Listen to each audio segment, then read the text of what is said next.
ਹੀ ਮਹਾਰਾਜ ਕਹਿੰਦੇ ਮਨ ਨੀਵਾਂ ਮਤ ਉੱਚੀ ਹੋਣੀ।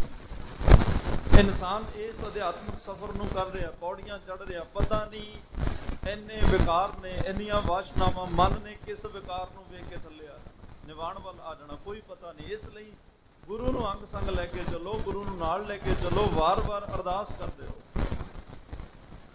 ਉਹਦਾ ਧੰਨਵਾਦ ਕਰਦੇ ਰਹੋ, ਉਹਦਾ ਸ਼ੁਕਰਾਨਾ ਕਰਦੇ ਰਹੋ, ਕਿਉਂਕਿ ਸਾਡੇ ਵੱਸ ਦੀ ਗੱਲ ਨਹੀਂ ਹੈ। ਇੱਥੇ ਪਤਾ ਨਹੀਂ ਕਿਸ ਵਿਕਾਰ ਨੇ ਕਦੋਂ ਸਾਨੂੰ ਥੱਲੇ ਲੈ ਆਉਣਾ। ਇੱਥੇ ਤੱਕ ਪਹੁੰਚਣ ਲਈ ਇੱਕ ਆਗਿਆ ਸ਼ਬਦ ਬੜਾ ਪ੍ਰਚਲਿਤ ਹੈ ਸੰਸਾਰ 'ਚ, ਧਰਮ ਦੀ ਦੁਨੀਆ 'ਚ ਖਾਸ ਕਰਕੇ। ਜਿਹੜਾ ਹੁਕਮ ਚੱਲ ਪਿਆ ਉਹ ਪ੍ਰਵਾਨ ਹੈ। ਹੁਣ ਮਾਲਕ ਦੇ ਦੋ ਨੌਕਰ ਨੇ, ਦੋਵਾਂ ਦੀ ਇੱਕੋ ਜਿਹੀ ਤਨਖਾਹ। ਇੱਕ ਨੂੰ ਮਾਲਕ ਤਨਖਾਹ ਦਿੰਦਾ ਹੈ ਪਰ ਦੁਖੀ ਹੋ ਕੇ ਦਿੰਦਾ ਹੈ। ਤਨਖਾਹ ਹਾਲਾਂਕਿ ਉਸੇ ਦੀ ਹੈ, ਕੋਈ ਖੁਸ਼ੀ ਨਹੀਂ ਹੈ। ਤੇ ਇੱਕ ਨੂੰ ਤਨਖਾਹ ਬੜਾ ਖੁਸ਼ ਹੋ ਕੇ ਦਿੰਦਾ, ਬਲਕਿ ਤਨਖਾਹ ਦੇ ਕੇ ਇਹ ਵੀ ਕਹਿ ਦਿੰਦਾ ਹੈ ਕਿ ਭਾਈ ਹੋਰ ਲੋੜ ਹੋਈ ਤਾਂ ਦੱਸੀ। ਇੱਕੋ ਜਿਹਾ ਕੰਮ ਕਰਦੇ ਆ ਦੋਵੇਂ ਜਾਣੇ, ਇੱਕੋ ਜਿਹੀਆਂ ਤਨਖਾਹਾਂ। ਇੱਕ ਨੂੰ ਤਨਖਾਹ ਵੀ ਨਾਰਾਜ਼ ਹੋ ਕੇ ਦੇ ਰਿਹਾ, ਇੱਕ ਨੂੰ ਤਨਖਾਹ ਦੇ ਕੇ ਕਹਿ ਰਿਹਾ ਕੋਈ ਹੋਰ ਲੋੜ ਹੋਈ ਤਾਂ ਦੱਸੀ। ਦੋਵੇਂ ਨੌਕਰ ਨੇ, ਦੋਵੇਂ ਚਾਕਰ ਨੇ। ਫਰਕ ਕੀ ਆ ਦੋਵਾਂ 'ਚ? ਦੋਵਾਂ 'ਚ ਫਰਕ ਇਹ ਆ, ਮਹਾਰਾਜ ਨੇ ਆਸਾ ਜੀ ਕੀ ਵਾਰ ਦੇ ਅੰਦਰ ਜ਼ਿਕਰ ਕੀਤਾ, ਚਾਕਰ ਲੱਗਿਆ ਚਾਕਰੀ ਨਾਲੇ ਗਾਰਬਵਾਦ। ਸੇਵਾ ਵੀ ਕਰ ਰਿਹਾ, ਨੌਕਰੀ ਵੀ ਕਰ ਰਿਹਾ, ਤੇ ਨਾਲ ਨਾਲ ਆਪਣੇ ਮਾਲਕ ਅੱਗੇ ਆਕੜ ਦੀਆਂ ਗੱਲਾਂ ਵੀ ਕਰੀ ਜਾਂਦਾ, ਹਉਮੈ ਦੀਆਂ ਗੱਲਾਂ ਵੀ ਕਰੀ ਜਾਂਦਾ, ਉਹਦੇ ਹੁਕਮ ਅਦੁੱਲੀ ਵੀ ਕਰੀ ਜਾਂਦਾ, ਉਹਦੀ ਆਗਿਆ, ਉਹਦਾ ਹੁਕਮ ਸੁਣ ਕੇ ਮੰਨਦਾ ਨਹੀਂ। ਸੇਵਾ ਵੀ ਕਰ ਰਿਹਾ, ਹੁਕਮ ਵੀ ਨਹੀਂ ਮੰਨ ਰਿਹਾ। ਮਾਲਕ ਦੀ ਪੂਰੀ ਖੁਸ਼ੀ ਨਹੀਂ ਉਹਨੂੰ ਮਿਲ ਰਹੀ। ਸੇਵਾ 'ਚ ਕਮੀ ਨਹੀਂ, ਲੇਕਿਨ ਸੇਵਾ ਦੇ ਨਾਲ ਨਾਲ ਮਨ ਨਹੀਂ ਬਦਲ ਰਿਹਾ। ਔਰ ਸੇਵਾ ਕਰਨ ਲੱਗਿਆ ਇਸ ਗੱਲ ਦਾ ਖਿਆਲ ਰੱਖਿਓ, ਸੇਵਾ ਕਰਦੇ ਕਰਦੇ ਜੇ ਬਾਹਰ ਅਸੀਂ ਸਫਾਈ ਕਰ ਰਹੇ ਹਾਂ, ਭਾਂਡੇ ਸਾਫ਼ ਕਰ ਰਹੇ ਹਾਂ, ਜੋੜੇ ਸਾਫ਼ ਕਰ ਰਹੇ ਹਾਂ, ਇੱਦਾਂ ਦਾ ਫੀਲ ਮਹਿਸੂਸ ਕਰਿਓ ਕਿ ਸਾਡੇ ਅੰਦਰੋਂ ਮਨ ਵੀ ਸਾਫ਼ ਹੋ ਰਿਹਾ। ਜਿਹੜੀ ਜਨਮ ਜਨਮ ਦੀ ਮੈਲ ਮਨ ਨੂੰ ਲੱਗੀ ਆ ਉਹ ਵੀ ਨਿਕਲ ਰਹੀ ਹੈ। ਇੱਦਾਂ ਦੀ ਭਾਵਨਾ ਹੋਵੇ ਅੰਦਰ, ਫੇਰ ਹੀ ਸੇਵਾ ਦਾ ਫਾਇਦਾ। ਜੇ ਅਸੀਂ ਸੇਵਾ ਕਰਦੇ ਗੱਲਾਂ ਕਰ ਰਹੇ ਹਾਂ, ਸੇਵਾ ਕਰਦੇ ਨਾਲ ਨਾਲ ਦੁਨਿਆਵੀ ਗੱਲਾਂ ਚੱਲ ਰਹੀਆਂ, ਕਿਸੇ ਨੂੰ ਚੰਗਾ ਕਿਸੇ ਨੂੰ ਮਾੜਾ, ਕੋਈ ਸੇਵਾ ਕਰਦਿਆਂ ਨਾਲ ਉਹ ਚੱਲਿਆ ਗਿਆ ਘਰ ਨੂੰ, ਪਿੱਛੋਂ ਉਹਦੀ ਨਿੰਦਿਆ ਸ਼ੁਰੂ ਹੋ ਜਾਏ, ਜਾਂ ਸੇਵਾ ਕਰਦਿਆਂ ਗਾਲੀ ਗਲੋਚ ਵੀ ਚੱਲਦਾ ਰਹਿੰਦਾ। ਇਹਦੇ ਲਈ ਭਗਤ ਸਾਹਿਬਾਨ ਦੇ ਬਚਨ ਨੇ, ਕਾਮ ਨਾ ਵਿਸਰਿਓ, ਕ੍ਰੋਧ ਨਾ ਵਿਸਰਿਓ, ਲੋਭ ਨਾ ਛੁਟਿਓ, ਦੇਵਾ ਪਰ ਨਿੰਦਾ ਮੁਖ ਤੇ ਨਹੀਂ ਛੁੱਟੀ।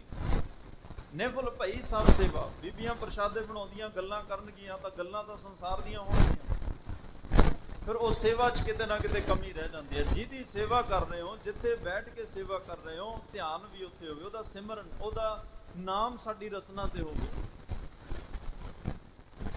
ਔਰ ਇੰਨੀ ਭਾਵਨਾ ਨਾਲ ਜੇ ਦਾਲ ਪ੍ਰਸ਼ਾਦਾ ਬਣਾ ਰਹੇ ਹੋ ਕਿ ਜਿਵੇਂ ਅਸੀਂ ਘਰ ਵਿੱਚ ਧਿਆਨ ਨਾਲ ਬਣਾਉਂਦੇ ਹਾਂ, ਪ੍ਰਸ਼ਾਦਾ ਕੱਚਾ ਨਾ ਰਹਿ ਜਾਏ, ਪ੍ਰਸ਼ਾਦਾ ਡਿੱਗ ਨਾ ਪਵੇ, ਪ੍ਰਸ਼ਾਦਾ ਮੋਟਾ ਨਾ ਹੋ ਜਾਏ, ਪ੍ਰਸ਼ਾਦਾ ਵੱਡਾ ਨਾ ਹੋ ਜਾਏ, ਜਿਵੇਂ ਘਰ ਵਿੱਚ ਖਿਆਲ ਰੱਖਿਆ ਜਾਂਦਾ ਉਵੇਂ ਇੱਥੇ ਰੱਖਿਆ ਜਾਵੇ।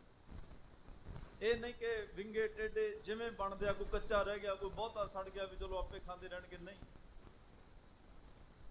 ਜਿਹਦੇ ਮੁਖ ਵਿੱਚ ਉਹ ਪ੍ਰਸ਼ਾਦਾ ਜਾਣਾ, ਗੁਰਸਿੱਖਾਂ ਅੰਦਰ ਸਤਿਗੁਰ ਵਰਤੈ, ਗੁਰਸਿੱਖ ਪ੍ਰੀਤ ਸਤਿਗੁਰ ਮੁਖ ਪਾਏ। ਉਹ ਤੁਹਾਡਾ ਬਣਾਇਆ ਪ੍ਰਸ਼ਾਦਾ ਜਦੋਂ ਗੁਰਸਿੱਖ ਦੇ ਮੂੰਹ 'ਚ ਜਾਏਗਾ, ਗੁਰਸਿੱਖ ਦੇ ਮੂੰਹ 'ਚ ਜਾਣਾ ਕੀ ਹੈ? ਗੁਰੂ ਦੇ ਮੁਖ ਵਿੱਚ ਜਾਂਦਾ। ਜਦੋਂ ਇਹ ਭਾਵਨਾ ਹੋਏਗੀ, ਇਸ ਗੱਲ ਦਾ ਪਤਾ ਹੋਏਗਾ ਵੀ ਇਹ ਪ੍ਰਸ਼ਾਦਾ ਅਸੀਂ ਇਹ ਨਹੀਂ ਕਿ ਇੱਥੇ ਕੋਈ ਲੋੜਵੰਦੀ ਆ ਕੇ ਛਕਦੇ ਆ, ਨਹੀਂ, ਉਹਨਾਂ ਲੋੜਵੰਦਾਂ ਰਾਹੀਂ ਗੁਰੂ ਕੋਲ ਜਾ ਰਿਹਾ। ਇੰਨੀ ਭਾਵਨਾ ਨਾਲ ਬਣਾਓ, ਇੰਨੀ ਸ਼ਰਧਾ, ਇੰਨੇ ਵਿਸ਼ਵਾਸ ਨਾਲ ਬਣਾਓ, ਅਣਗਹਿਲੀ ਨਹੀਂ, ਲਾਪਰਵਾਹੀ ਨਹੀਂ, ਕਿਉਂਕਿ ਗੁਰੂ ਨੇ ਆਪਣੇ ਗੁਰਸਿੱਖਾਂ ਵਿੱਚ ਵਰਤ ਕੇ ਛਕਣਾ ਹੈ। ਤੋ ਇਸ ਲਈ ਸਤਿਗੁਰੂ ਪਾਤਸ਼ਾਹ ਕਹਿੰਦੇ ਆ, ਸੇਵਾ ਕਰਦਿਆਂ ਇੱਕ ਗੁਲਾਮ ਹੁੰਦਾ ਹੈ, ਸੇਵਕ ਜਿਹੜਾ ਗੁਲਾਮ ਹੋ ਜਾਏ। ਗੁਰ ਕੀ ਬਚਨੀ ਹਾਟ ਬਕਾਨਾ, ਜਿਹੜਾ ਗੁਰੂ ਦੀ ਬਚਨ ਦੀ ਹੱਟੀ ਤੇ ਵਿਕ ਗਿਆ, ਉਹਦਾ ਕਹਿੰਦਾ ਜਿਉਂ ਭਾਵੈ ਤਿਉਂ ਰਾਖ ਲੈ, ਹਮ ਸ਼ਰਨ ਪ੍ਰਭ ਆਏ ਰਾਮ ਰਾਜ। ਉੱਥੇ ਕੋਈ ਉਹ ਹੁਕਮ ਦੂਲੀ ਨਹੀਂ ਕਰਦਾ, ਕੋਈ ਮਰਜ਼ੀ ਨਹੀਂ ਕਰਦਾ, ਉਹ ਤਾਂ ਮੁਰਦਾ ਹੋਏ ਮਰੀਦ, ਮਰ ਗਿਆ, ਹੁਣ ਮਰੇ ਬੰਦੇ ਦੀ ਮਰਜ਼ੀ ਕੋਈ ਨਹੀਂ। ਜਿਹੜਾ ਮਰੀ ਗਿਆ, ਕਬਰ 'ਚ ਸਮਾ ਗਿਆ, ਉਹਦੀ ਇੱਛਾ ਹੀ ਕੋਈ ਨਹੀਂ ਰਹੀ, ਉਹਨੂੰ ਕਿਸੇ ਗੱਲ ਦੀ ਕੋਈ ਇੱਛਾ ਨਹੀਂ। ਸੇਵਕ ਉਹ ਹੈ ਜਿਹੜਾ ਜਿਉਂਦੇ ਜੀ ਵਾਸ਼ਨਾਵਾਂ ਪਦਾਰਥਾਂ ਵੱਲੋਂ ਆਪਣੇ ਮਨ ਨੂੰ ਮਾਰ ਲਏ, ਉਹ ਸੇਵਕ ਹੈ।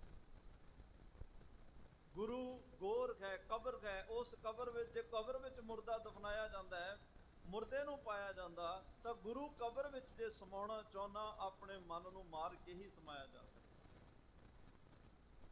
ਆਪ ਗਵਾਈਆ ਤਾਂ ਸ਼ੌ ਪਾਈਆ, ਆਪਣਾ ਆਪ ਗਵਾ ਕੇ ਆਪਣਾ ਆਪ ਮਾਰ ਕੇ ਫਿਰ ਉਸ ਕਬਰ ਦੇ ਵਿੱਚ ਜਗ੍ਹਾ ਮਿਲਦੀ ਹੈ। ਲੋਕਨ ਕੀ ਚਤਰਾਈ ਉਪਮਾ ਤੇ ਵੈ ਸੰਤਰ ਡਾਰ, ਲੋਕ ਚੰਗਾ ਕਹਿਣ ਮਾੜਾ ਕਹਿਣ, ਇਹ ਲੋਕਾਂ ਦੀ ਜਿਹੜੀ ਵਾਵਾ ਵਾਵਾ ਜਾਂ ਨਿੰਦਿਆ ਹੈ, ਇਹਨੂੰ ਤਾਂ ਮਹਾਰਾਜ ਕਹਿੰਦੇ ਅੱਗ 'ਚ ਹੀ ਸਾੜ ਦੇ,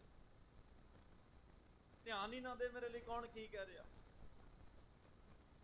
ਕਹਿਣ ਵਾਲੇ ਨੂੰ ਕੋਈ ਫਰਕ ਨਾ ਪੈਣਾ ਨਹੀਂ, ਪਵੇ ਨਾ ਪਵੇ ਉਹ ਗੱਲ ਵੱਖਰੀ ਹੈ, ਉਹਦੇ ਕਰਮਾਂ ਦੀ, ਪਰ ਤੇਰੀ ਸੇਵਾ ਦੇ ਵਿੱਚ ਵਿਘਨ ਪੈ ਜਾਣਾ। ਗੁਰੂ ਅਮਰਦਾਸ ਪਾਤਸ਼ਾਹ ਨੇ 12 ਸਾਲ ਸੇਵਾ ਕੀਤੀ, ਤੁਹਾਡਾ ਕੀ ਖਿਆਲ ਆ ਵੀ ਲੋਕਾਂ ਨੇ ਕੁਝ ਕਿਹਾ ਨਹੀਂ ਹੋਣਾ? ਜਿਹੜੀਆਂ ਬੋਲੀਆਂ ਉਹਨਾਂ ਨੂੰ ਵੱਜੀਆਂ, ਕੋਈ ਪਰਵਾਹ ਨਹੀਂ ਕੀਤੀ, ਕਿਸੇ ਦੀ ਕੋਈ ਗੱਲ ਨਹੀਂ ਸੁਣੀ। ਬੜੇ ਇਹੋ ਜਿਹੇ ਸ਼ਬਦ ਲੋਕਾਂ ਨੇ ਬੋਲੇ ਜਿਹੜੇ ਨਾ ਹੀ ਸੁਣਨ ਯੋਗ ਸੀ ਤੇ ਨਾ ਸਹਿਣ ਯੋਗ ਸੀ, ਪਰ ਉਹ ਫਿਰ ਵੀ ਸਹਿ ਗਏ ਕਿਉਂਕਿ ਗੁਰ ਸ਼ਬਦ ਅੰਦਰ ਸੀ। ਉਹਨਾਂ ਦਾ ਮਨ ਗੁਰੂ ਦੇ ਨਾਮ ਨਾਲ ਸੀਤਾ ਹੋਇਆ ਸੀ, ਅੱਗੇ ਬਚਨ ਆਉਣਗੇ, ਕਿਸੇ ਦੀ ਕੋਈ ਪਰਵਾਹ ਨਹੀਂ ਕੀਤੀ। ਪਰ ਸੇਵਾ ਕਰਦੇ ਕਰਦੇ ਜਿਹਨੂੰ ਨਥਾਵਾ ਲੋਕਾਂ ਨੇ ਕਿਹਾ ਉਹ ਦੁਨੀਆ ਨੂੰ ਥਾਂ ਦੇਣ ਵਾਲੇ ਬਣ ਗਏ, ਜਿਹਨੂੰ ਨਿਮਾਣਾ ਕਿਹਾ ਉਹ ਮਾਣ ਦੇਣੇ ਵਾਲੇ ਬਣ ਗਏ, ਜਿਹਨੂੰ ਨਤਾਣਾ ਗਿਆ ਉਹ ਤਾਣ ਦੇਣ ਵਾਲੇ ਬਣ ਗਏ। ਕਿੱਥੋਂ ਬਣੇ? ਸੇਵਾ। ਅੱਗੇ ਵੀ ਸ਼ਾਇਦ ਬੇਨਤੀ ਕੀਤੀ ਹੋਵੇ, ਸੇਵਾ ਇਹੋ ਜੀ ਦਾਤ ਪ੍ਰਮਾਤਮਾ ਨੇ ਸਾਨੂੰ ਦਿੱਤੀ ਹੈ, ਇਹ ਸੇਵਾ ਕਰਕੇ ਤੁਸੀਂ ਰੱਬ ਦੇ ਘਰੋਂ ਕੋਈ ਵੀ ਦਾਤ ਹਾਸਲ ਕਰ ਸਕਦੇ ਹੋ। ਸੇਵਾ ਦੇ ਪਿੱਛੇ ਭਾਵਨਾ ਹੋਵੇ, ਸੰਸਾਰਕ ਵਾਵਾ ਲਈ ਨਹੀਂ ਕਰਨਾ, ਲੋਕਾਂ ਨੂੰ ਖੁਸ਼ ਕਰਨ ਲਈ ਨਹੀਂ ਕਰਨਾ, ਗੁਰੂ ਦੀ ਖੁਸ਼ੀ ਲਈ ਕਰਨੀ ਹੈ ਸੇਵਾ। ਇਹ ਨਾ ਮਨ ਚ ਆਵੇ ਕਿ ਮੈਂ ਲੰਗਰ ਲਾਇਆ, ਮੈਂ ਕਰ ਰਿਹਾ, ਇਹ ਮੇਰੇ ਕੀਤਿਆਂ ਹੋ ਰਿਹਾ, ਨਹੀਂ, ਕਰੇ ਕਰਾਵੇ ਆਪੇ ਆਪ, ਇਹ ਪਰਮਾਤਮਾ ਤੁਸੀਂ ਕਰਾ ਰਹੇ। ਇਹ ਕਰਮਖੰਡ ਦੀਆਂ ਗੱਲਾਂ ਨੇ। ਇੱਥੇ ਆ ਕੇ ਇਦਾਂ ਦੀ ਸਥਿਤੀ ਹੋ ਜਾਂਦੀ ਹੈ। ਇੱਥੇ ਆਪਣਾ ਜ਼ੋਰ, ਆਪਣੀ ਤਾਕਤ, ਆਪਣਾ ਬਲ ਤਾਂ ਬੰਦਾ ਛੱਡ ਹੀ ਆ ਨਾ, ਵੀ ਹੁਣ ਇੱਥੇ ਗੁਰੂ ਦਾ ਬਲ, ਪਰਮਾਤਮਾ ਦਾ ਬਲ ਵਰਤ ਰਿਹਾ। ਜੋ ਵੀ ਧਰਮ ਦਾ ਕਰਮ, ਜੋ ਵੀ ਸੰਸਾਰਕ, ਜੋ ਸਾਡੇ ਆਲੇ ਦੁਆਲੇ ਜੋ ਹੋ ਰਿਹਾ, ਬਸ ਸਾਰਾ ਕੁਝ ਪਰਮਾਤਮਾ ਤੇਰੀ ਰਜ਼ਾ, ਤੇਰੀ ਕਿਰਪਾ, ਤੇਰੀ ਰਹਿਮਤ। ਮੈਂ ਕੀ ਆ? ਮੈਂ ਕੁਝ ਵੀ ਨਹੀਂ ਕਰ ਸਕਦਾ। ਰਾਤ ਨੂੰ ਸਵਾਉਣਾ ਵੀ ਤੂੰ ਹੈ ਤੇ ਸਵੇਰੇ ਜਗਾਉਣਾ ਵੀ ਤੂੰ ਹੈ। ਜੇ ਬੰਦੇ ਦੇ ਹੱਥ ਵੱਸ ਹੋਵੇ, ਫਿਰ ਜੇ ਆਪਾਂ ਕਹਿੰਦੇ ਆ ਵੀ ਸਵੇਰੇ ਸੁੱਤਾ ਪਿਆ ਹੀ ਰਹਿ ਗਿਆ, ਫਿਰ ਤਾਂ ਕੋਈ ਸੁੱਤਾ ਪਿਆ ਰਵੇ ਹੀ ਨਾ, ਸਾਰੇ ਹੀ ਉੱਠਣ, ਪਰ ਹੋ ਜਾਂਦਾ ਕਿਉਂਕਿ ਕੰਟਰੋਲ ਸਾਰਾ ਉਸ ਪਰਮਾਤਮਾ ਦੇ ਹੱਥ ਵਿੱਚ ਹੈ। ਮਹਾਰਾਜ ਕਹਿੰਦੇ ਨੇ ਦੋ ਤਰ੍ਹਾਂ ਦੇ ਨੌਕਰ ਨੇ, ਇੱਕ ਚਾਕਰ ਲੱਗਾ ਚਾਕਰੀ ਨਾਲੇ ਗਰ ਵਿਵਾਦ, ਗੱਲਾਂ ਕਰੇ ਘਨੇਰੀਆਂ ਖਸਮ ਨਾ ਪਾਏ ਸਾਧ। ਖੁਸ਼ੀ ਨਹੀਂ ਉਹ ਖਸਮ ਦੀ, ਆਪਣੇ ਮਾਲਕ ਦੀ ਲੈ ਸਕਦਾ, ਪ੍ਰਸੰਨਤਾ ਨਹੀਂ ਲੈ ਸਕਦਾ। ਇੱਕ ਹੈ ਆਪ ਗਵਾਏ ਸੇਵਾ ਕਰੇ ਤਾਂ ਕਿਛ ਪਾਏ ਮਾਨ, ਉਹ ਕੋਈ ਹੁਕਮ ਅਦੂਲੀ ਨਹੀਂ ਕਰਦਾ, ਕੋਈ ਹੁਕਮ ਨਹੀਂ ਚਲਾਉਂਦਾ, ਕੋਈ ਮੰਗਾ ਨਹੀਂ, ਡਿਮਾਂਡਾਂ ਨਹੀਂ ਰੱਖਦਾ। ਇਹ ਨਹੀਂ ਕਿ ਸੇਵਾ ਥੋੜੀ ਮੰਗਣ ਬਹੁਤਾ, ਇਹੋ ਜਿਹਾ ਕੁਛ ਨਹੀਂ। ਉਹਨੂੰ ਗੁਰੂ ਤਨਖਾਹ ਵੀ ਦਿੰਦਾ, ਮਾਲਕ ਤਨਖਾਹ ਵੀ ਦਿੰਦਾ, ਤਨਖਾਹ ਦੇ ਨਾਲ ਕਹਿ ਦਿੰਦਾ ਭਾਈ ਹੋਰ ਲੋੜ ਹੋਈ ਤਾਂ ਹੋਰ ਵੀ ਦੱਸ। ਨਾਨਕ ਜਿਸ ਨੂੰ ਲੱਗਾ ਤਿਸ ਮਿਲੈ, ਲੱਗਾ ਸੋ ਪ੍ਰਵਾਨ। ਇਸ ਤਰ੍ਹਾਂ ਦੇ ਭਾਵਨਾ ਨਾਲ ਚੱਲਦਿਆਂ ਚੱਲਦਿਆਂ ਜਦੋਂ ਇਨਸਾਨ ਕਹਿੰਦੇ ਨੇ ਹੁਕਮ ਵਿੱਚ ਰਹਿੰਦਾ ਹੈ, ਫਿਰ ਉਹਨੂੰ ਮਾਲਕ ਦੀ ਖੁਸ਼ੀ, ਪ੍ਰਸੰਨਤਾ ਮਿਲਦੀ ਹੈ। ਹੁਕਮ ਵਿੱਚ ਰਹਿਣ ਦਾ ਅਰਥ ਹੈ ਜੋ ਕੰਮ ਗੁਰੂ ਕਵੇ ਜਾਂ ਗੁਰੂ ਨੂੰ ਜੋ ਚੰਗਾ ਲੱਗੇ ਉਹੀ ਕੰਮ ਕਰਨਾ, ਉਹਦੇ ਵਿੱਚ ਪ੍ਰਸੰਨਤਾ, ਉਹਦੇ ਵਿੱਚ ਆਪ ਨੂੰ ਵੀ ਖੁਸ਼ੀ ਤੇ ਗੁਰੂ ਦੀ ਵੀ ਖੁਸ਼ੀ ਹੈ। ਅੱਜ ਮਹਾਰਾਜ ਕਹਿੰਦੇ ਕਰਮਖੰਡ ਚ ਪਹੁੰਚੇ ਆ, ਕਰਮ ਬਖਸ਼ਿਸ਼ ਨਦਰ ਦਾ ਘਰ ਹੈ। ਜਪਜੀ ਸਾਹਿਬ ਵਿੱਚ 6 ਵਾਰ ਨਦਰ ਸ਼ਬਦ ਆਇਆ ਹੈ। ਕਰਮੀ ਆਵੇ ਕੱਪੜਾ ਨਦਰੀ ਮੋਖ ਦੁਆਰ, ਜੇ ਜੁਗ ਚਾਰੇ ਆਰ ਜਾ, ਹੋਰ ਦਸੂਣੀ ਹੋਏ ਨਵਾਂ ਖੰਡਾਂ ਵਿੱਚ ਜਾਣੀ ਹੈ, ਨਾਲ ਚੱਲੇ ਸਭ ਕੋਏ, ਚੰਗਾ ਨੌ ਰਖਾਏ ਕੈ ਜਸ ਕੀਰਤ ਜਗ ਲੈ, ਜੇ ਤਿਸ ਨਦਰ ਨਾ ਆਵਈ ਤਾਂ ਬਾਤ ਨਾ ਪੁੱਛੇ। ਕਿ ਪਿੱਛੇ ਵੀ ਅਸੀਂ ਪੜਿਆ ਨਾਨਕ ਨਦਰੀ ਪਾਈ ਹੈ, ਕੁੜੀ ਖੂੜਾ ਢੀਸ। ਤਾਂ ਸਤਿਗੁਰੂ ਪਾਤਸ਼ਾਹ ਕਹਿੰਦੇ ਨੇ ਉਹਦੀ ਨਦਰ, ਉਹਦੀ ਬਖਸ਼ਿਸ਼, ਇਹ ਸਭ ਤੋਂ ਵੱਡੀ ਦਾਤ ਹੈ। ਪਰ ਉਹਦੀ ਬਖਸ਼ਿਸ਼ ਦੇ ਪਾਤਰ ਬਣਨ ਵਾਸਤੇ ਆ ਪਿੱਛੇ ਜਿਹੜੀ ਮਿਹਨਤ ਹੈ ਇਹ ਕਰਨੀ ਪੈਂਦੀ ਹੈ। ਆਪਾਂ ਤਾਂ ਸੰਸਾਰਿਕ ਗੱਲਾਂ ਨਾਲ ਜੋੜ ਕੇ ਕਹਿ ਦਿੰਦੇ ਬੜੀ ਬਖਸ਼ਿਸ਼ ਹੈ ਵੀ ਇਹਦੇ ਤੇ, ਬੜੀ ਕਿਰਪਾ ਹੋਈ ਗੁਰੂ ਦੀ, ਬੜੀ ਰਹਿਮਤ। ਸਤਿਗੁਰੂ ਕਹਿੰਦੇ ਬਖਸ਼ਿਸ਼ ਗੁਰੂ ਦੀ ਰਹਿਮਤ ਨਾਲ ਕਰਮਖੰਡ ਮਿਲਦਾ ਹੈ। ਆ ਕਰਮਖੰਡ ਦੀ ਬਖਸ਼ਿਸ਼ ਦਾ, ਰਹਿਮਤ ਦਾ ਇੱਥੇ ਜਗ੍ਹਾ ਮਿਲਦੀ ਹੈ। ਕਈ ਵਾਰ ਬੰਦੇ ਦੇ ਮਨ 'ਚ ਖਿਆਲ ਆ ਜਾਂਦਾ ਜੇ ਬਖਸ਼ਿਸ਼ ਹੋਣ ਸ਼ੁਰੂ ਹੋਈ ਹੈ ਤਾਂ ਫਿਰ ਪਿਛਲੇ ਖੰਡ ਕਿਵੇਂ ਲੰਘ ਗਿਆ ਆ। 3 ਖੰਡ ਮੈਂ ਉਹ ਕਾਦੇ ਆਸਰੇ ਲੰਘੇ ਆ ਜੇ ਬਖਸ਼ਿਸ਼ ਹੋਣ ਸ਼ੁਰੂ ਹੋਈ ਹੈ? ਪਹਿਲਾਂ ਵੀ ਬਖਸ਼ਿਸ਼ ਸੀ, ਪਰ ਬਖਸ਼ਿਸ਼ ਨੂੰ ਕਈ ਵਾਰ ਇਨਸਾਨ ਗਲਤ ਵਰਤ ਲੈਂਦਾ। ਬਖਸ਼ਿਸ਼ ਪਹਿਲਾਂ ਵੀ ਸੀ, ਪਰ ਉੱਥੇ ਕੀ ਹੁੰਦਾ ਸੀ, ਪਹਿਲਾਂ ਭਾਂਡਾ ਜ਼ਹਿਰ ਵਾਲਾ ਸੀ, ਹੁਣ ਜ਼ਹਿਰ ਵਾਲੇ ਭਾਂਡੇ 'ਚ ਤੁਸੀਂ ਅੰਮ੍ਰਿਤ ਪਾਓ, ਅੰਮ੍ਰਿਤ ਨੇ ਵੀ ਜ਼ਹਿਰ ਬਣ ਜਾਣਾ। ਭਾਂਡਾ ਦਹੀਂ ਨਾਲ ਲਿਬੜਿਆ ਹੋਵੇ, ਦੁੱਧ ਪਾਓ, ਉਹ ਫਟ ਜਾਏਗਾ, ਖਰਾਬ ਹੋ ਜਾਏਗਾ। ਪਹਿਲਾਂ ਹਾਲਾਤ ਇਹ ਸੀ ਕਿ ਇਸ ਭਾਂਡੇ ਦੇ ਅੰਦਰ ਜਿਹੜਾ ਵੀ ਇਹ ਕਰਮ ਧਰਮ ਜਪ ਤਪ ਜੋ ਕਰਕੇ ਆਉਂਦਾ ਸੀ, ਕਹਿ ਦਿੰਦਾ ਸੀ ਮੈਂ ਕੀਤਾ, ਮੈਂ ਕਰਕੇ ਆਇਆ, ਮੈਂ ਕੀਤਾ, ਮੇਰਾ ਮੇਰਾ ਹੋਵੇ ਬਸ। ਜਦੋਂ ਮੈਂ ਆ ਜਾਂਦੀ ਸੀ, ਬਸ ਇਉਂ ਸਮਝ ਲਓ ਵੀ ਭਾਂਡੇ 'ਚ ਜ਼ਹਿਰ ਆ ਗਈ ਹਉਮੈ ਦੀ। ਆਪਣਾ ਜ਼ੋਰ, ਆਪਣੀ ਤਾਕਤ ਜਦੋਂ ਮੈਂ ਆਈ ਤਾਂ ਸਤਿਗੁਰੂ ਪਾਤਸ਼ਾਹ ਕਹਿੰਦੇ ਫਿਰ ਉਹ ਬਖਸ਼ਿਸ਼ ਦੇ ਵਿੱਚ ਜਿਹੜਾ ਤੇਰੇ ਤੋਂ ਵਰਤੋਂ ਜਿਹੜੀ ਆ ਉਹ ਗਲਤ ਹੋ ਗਈ। ਜਦੋਂ ਗਲਤ ਹੋਈ ਫਿਰ ਤੈਨੂੰ ਹੋਰ ਮਿਹਨਤ ਦੀ ਲੋੜ ਪਈ। ਫਿਰ ਸਤਿਗੁਰੂ ਪਾਤਸ਼ਾਹ ਨੇ, ਕਿਉਂਕਿ ਘਾੜਤ ਘੜਨੀ ਸੀ, ਫਿਰ ਸ਼ਰਮਖੰਡ 'ਚ ਆ ਕੇ ਚੰਗੀ ਤਰ੍ਹਾਂ ਗੁਰੂ ਸਾਹਿਬ ਨੇ ਘਾੜਤ ਕੱਢੀ। ਮਹਾਰਾਜ ਸਾਹਿਬ ਕਹਿੰਦੇ ਸੂਖਸ਼ਮ ਹਉਮੈ ਅੰਦਰ ਬੜੇ ਰੂਪਾਂ 'ਚ ਵਰਤ ਰਹੀ ਆ, ਤੂੰ ਸੁਰਤ ਮਤ ਬੁੱਧ ਮਨ ਇਹ ਚਾਰੇ ਚੀਜ਼ਾਂ ਮੈਨੂੰ ਦੇ ਦੇ, ਮੈਂ ਇੰਨੀ ਬਰੀਕੀ ਦੇ ਨਾਲ ਗੁਰ ਸ਼ਬਦ ਦੇ ਨਾਲ ਘਾੜਤ ਘੜ ਕੇ ਤੈਨੂੰ ਦੇ ਦਿਆਂਗਾ ਤੇ ਤੂੰ ਪੂਜਣ ਯੋਗ ਹੋ ਜਾਏਗਾ, ਸਤਕਾਰ ਯੋਗ ਹੋ ਜਾਏਗਾ, ਸਨਮਾਨ ਯੋਗ ਹੋ ਜਾਏਗਾ, ਸਤਕਾਰਤ ਸ਼ਖਸੀਅਤ ਤੂੰ ਬਣ ਜਾਏਗਾ, ਤੂੰ ਹਰ ਕਾ ਪਿਆਰਾ ਸਭਨਾ ਕਾ ਪਿਆਰਾ ਬਣ ਜਾਏਗਾ। ਪਰ ਇਹ ਘਾੜਤ ਕੜਵਾ, ਇਸ ਘਾੜਤ ਨਹੀਂ ਤੈਨੂੰ ਕਰਮ ਖੰਡ ਦੇ ਵਿੱਚ ਲੈ ਕੇ ਜਾਣਾ। ਹੁਣ ਇੱਥੇ ਆ ਕੇ ਬਖਸ਼ਿਸ਼ ਦਾ ਜਿਹੜਾ ਬਦਲਵਾਂ ਰੂਪ ਸਾਹਮਣੇ ਆਇਆ ਉਹ ਹੈ ਕਰਮ ਖੰਡ। ਇਹ ਬਖਸ਼ਿਸ਼ ਦਾ ਬਦਲਵਾਂ ਰੂਪ ਹੈ। ਸਤਿਗੁਰੂ ਪਾਤਸ਼ਾਹ ਕਹਿੰਦੇ, ਅੱਗੇ ਕਹਿੰਦਾ ਸੀ ਮੈਂ ਇੰਨਾ ਸਮਾਂ ਬਾਣੀ ਪੜ੍ਹਦਾ, ਮੈਂ ਇੰਨਾ ਮੈਂ ਕਹਿ ਰਿਹਾ ਸੀ, ਹੁਣ ਕੀ ਹੋਇਆ, ਸਾਧ ਸੰਗ ਜੋ ਤੁਮੈ ਮਿਲਾਇਓ ਤੋ ਸੁਣੀ ਤੁਮਾਰੀ ਬਾਣੀ, ਸਾਧ ਸੰਗ ਜੋ ਤੁਮੈ ਮਿਲਾਇਓ। ਅੱਗੇ ਕਹਿੰਦਾ ਸੀ ਮੈਂ ਸੰਗਤ ਵਿੱਚ ਆਇਆ, ਮੈਂ ਬਾਣੀ ਪੜ੍ਹੀ, ਮੈਂ ਕਥਾ ਸੁਣੀ, ਮੈਂ ਕੀਰਤਨ ਸੁਣਿਆ। ਹੁਣ ਕਹਿੰਦਾ ਨਹੀਂ ਪਾਤਸ਼ਾਹ ਤੁਸੀਂ ਲੈ ਕੇ ਆਇਓ, ਤੇਰੀ ਕਿਰਪਾ ਹੋਈ ਮੈਂ ਆ ਗਿਆ, ਸਤਸੰਗ ਵਿੱਚ ਤੁਸੀਂ ਲੈ ਆਇਓ, ਨਹੀਂ ਇੱਥੇ ਬੜੇ ਲੋਕ ਆ ਜਿਹੜੇ ਸਲਾਹਾਂ ਕਰਦੇ ਰਹਿ ਜਾਂਦੇ, ਤੁਸੀਂ ਲੈ ਆਏ, ਮੈਂ ਆ ਗਿਆ। ਤੋ ਸਤਿਗੁਰੂ ਕਹਿੰਦੇ ਨੇ ਆਨੰਦ ਭਇਆ ਪੇਖਤ ਹੀ ਨਾਨਕ ਪ੍ਰਤਾਪ ਪੁਰਖ ਨਿਰਵਾਣੀ, ਸੰਗਤ ਵਿੱਚ ਆਉਣਾ, ਸੇਵਾ ਕਰਨੀ, ਸਾਰੀਆਂ ਗੱਲਾਂ ਨਾਲ ਮੈਂ ਜੋੜਦਾ ਸੀ। ਹੁਣ ਇਹ ਕਹਿ ਰਿਹਾ ਸਤਿਗੁਰੂ ਪਾਤਸ਼ਾਹ ਮੁਕਤ ਭੁਗਤ ਜੁਗਤ ਤੇਰੀ ਸੇਵਾ ਜਿਸ ਤੂੰ ਆਪ ਕਰਾਏ ਨੇ, ਜਿਹਦੇ ਤੋਂ ਤੂੰ ਆਪ ਸੇਵਾ ਕਰਾ ਰਿਹਾ ਉਹੀ ਕਰ ਰਿਹਾ। ਉਦਮ ਕਰਨਾ ਸਾਡਾ ਫਰਜ਼ ਹੈ, ਮਿਹਨਤ ਕਰਨੀ ਸਾਡੀ ਫਰਜ਼ ਹੈ। ਤੋ ਮਹਾਰਾਜ ਕਹਿੰਦੇ ਫਿਰ ਜਦੋਂ ਮਿਹਨਤ ਕਰਦਾ ਇਨਸਾਨ, ਸਮਰਪਣ ਵੀ ਕਰ ਦਿੰਦਾ ਹੈ, ਹੁਕਮ ਵਿੱਚ ਆ ਜਾਂਦਾ ਹੈ, ਫਿਰ ਗੁਰੂ ਵੀ ਨਾਲ ਨਾਲ ਵਰਤਣ ਲੱਗ ਪੈਂਦਾ। ਆਪ ਜਪਾਏ ਜਪੈ ਸੋ ਨਾਉ, ਹੁਣ ਅੱਗੇ ਮੈਂ ਜਪ ਰਿਹਾ ਸੀ, ਹੁਣ ਆਪ ਜਪਾਏ, ਤੁਸੀਂ ਜਪਾ ਰਹੇ ਹੋ। ਆਪ ਗਵਾਏ ਤਾਂ ਹਰ ਗੁਣ ਗਾਓ, ਅੱਗੇ ਕਹਿੰਦਾ ਸੀ ਮੈਂ ਰੱਬ ਦੇ ਗੁਣ ਗਾ ਰਿਹਾ, ਹੁਣ ਕਹਿੰਦਾ ਗੁਰੂ ਗਵਾ ਰਿਹਾ। ਆਹ ਫਰਕ ਹੋਇਆ। ਹੁਣ ਉਹ ਬਦਲਵਾਂ ਰੂਪ ਆਇਆ ਨਾ ਕਰਮਖੰਡ ਕੀ ਬਾਣੀ ਜੋਰ ਦੇ ਵਿੱਚ, ਤੂੰ ਕਿਰਪਾ ਕਰ ਦੇਵੇਂ ਤਾਂ ਤੇਰਾ ਨਾਮ ਜਪ ਸਕਦਾ। ਜੇ ਜਪਜੀ ਸਾਹਿਬ ਦੀ 33ਵੀਂ ਪੌੜੀ ਤੁਸੀਂ ਆਪਾਂ ਪਿੱਛੇ ਧਿਆਨ ਨਾਲ ਪੜ੍ਹ ਕੇ ਆਇਆ, ਆਖਣ ਜੋਰ ਚੁੱਪੈ ਨਾ ਜੋਰ, ਜੋਰ ਨਾ ਮੰਗਣ ਦੇਣ ਨਾ ਜੋਰ, ਜੋਰ ਨਾ ਜੀਵਨ ਮਰਨ ਨਾ, ਇੱਥੇ ਜਿਹੜਾ ਜੋਰ ਸੀ ਹਉਮੈ ਵਸ ਜੋਰ ਸੀ। ਇਨਸਾਨ ਕਹਿੰਦਾ ਸੀ ਇਹ ਜੋਰ ਮੇਰਾ, ਪਰ ਗੁਰੂ ਸਾਹਿਬ ਕਹਿੰਦੇ ਆ ਮੈਨੂੰ ਕਰਮਖੰਡ ਸੱਚਖੰਡ ਲੈ ਕੇ ਜਾਣਾ, ਇਹਦਾ ਜੋਰ ਖਤਮ ਕਰਨਾ ਪਏਗਾ। ਗੁਰੂ ਸਾਹਿਬ ਨੇ ਫਿਰ ਇਨਸਾਨ ਦਾ ਜੋਰ ਖਤਮ, ਇਹ ਨਹੀਂ ਕਿ ਖਤਮ ਇਹਦੇ ਵਾਲਾ ਕਰਤਾ ਤੇ ਆਪ ਕੁਝ ਦਿੱਤਾ ਨਹੀਂ, ਹੁਣ ਕਰਮਖੰਡ ਕੀ ਬਾਣੀ ਜੋਰ ਹੁਣ ਆਪਣਾ ਜੋਰ ਦੇਣ ਲੱਗਿਆ।